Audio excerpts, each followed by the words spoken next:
মুনকার নাকির আসবে, আমাকে সওয়াল করবে, প্রশ্ন করবে। যদি প্রশ্নের উত্তর দিতে না পারি, আমার কর্ম জাহান্নামের আগুন এসে ভরিয়ে দেবে। তাই মুনকার নাকির যেন আমাকে সওয়াল করতে না পারে, আমি এমন ভাবে আমার মাওলাকে ডাকবো যেন তারা প্রশ্ন করতে সুযোগ না পায়। এইরকম ভাবে ওই অন্যান্য সবক কিছু কিছু আদায় করেই এরপরে হাফসে দেওয়া শ্বাস বন্ধ করেই তাড়াহুড়া করিয়া মাওলাকে ডাকতে আসে যে সুযোগ না পায়। আল্লাহ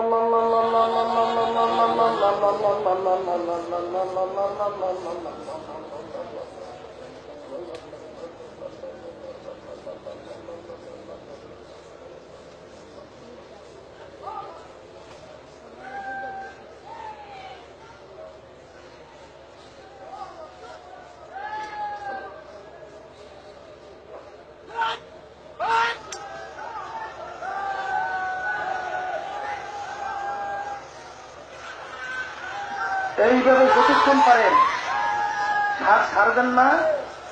এইভাবে আবার যখন নাকি শ্বাস শেষ হয়ে যাবে, আবার তাড়াহুড়ো করে আল্লাহ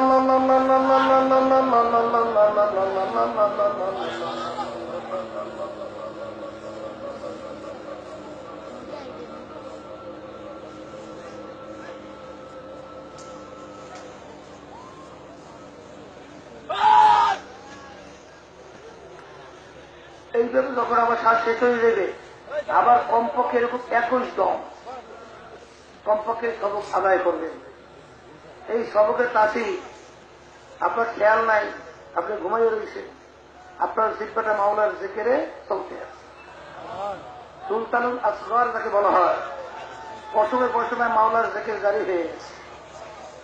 আপনার খেয়াল নাই, আপনি চলতেছেন, দেখবেন মাওলার জিকির প্রত্যেক অঙ্গ প্রত্যঙ্গে আমার মাওলার জিকির চালু হয়ে গেছে।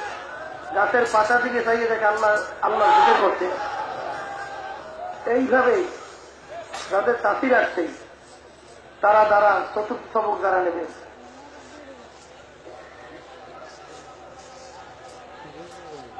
আলহামদুলিল্লাহ বসেন। পাচান পুচা হুয়া আপনার নিয়ম অনুযায়ী ওই মৌতের মোরাকাবা তো করবেন। করার পরে ওই অল্প অল্প প্রত্যেক সবক আদায় করিয়া এরপরে আমরা শ্বাসের সঙ্গে দেখি, শ্বাসের দেখে কি করবেন, হয়তোবা শ্বাস ঢুকবে আর বের হবে না, অথবা বের হবে আর ঢুকবে না। আমার শ্বাসে যদি মাওলার নাম জারি করে দিতে পারি, তাইলে তো আমার আল্লাহর ফজল করে ইমান সহকারে মৌত। এই শ্বাসের দেখে যখন নাকি আপনি শ্বাস টানবেন, খুব জোরে টান দেবেন, টানার সময় খেয়াল করবেন আমি আল্লাহ বলে টানতেছি, আর যখন ছাড়বেন হু করে থাকতে। এইভাবে খেয়াল সহকারে বসে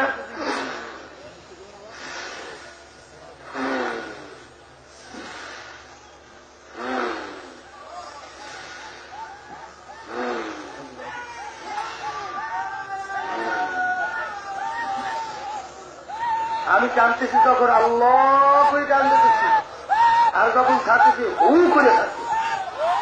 এইভাবে শ্বাসের সঙ্গে আমার মাওলার এই যারা নিচে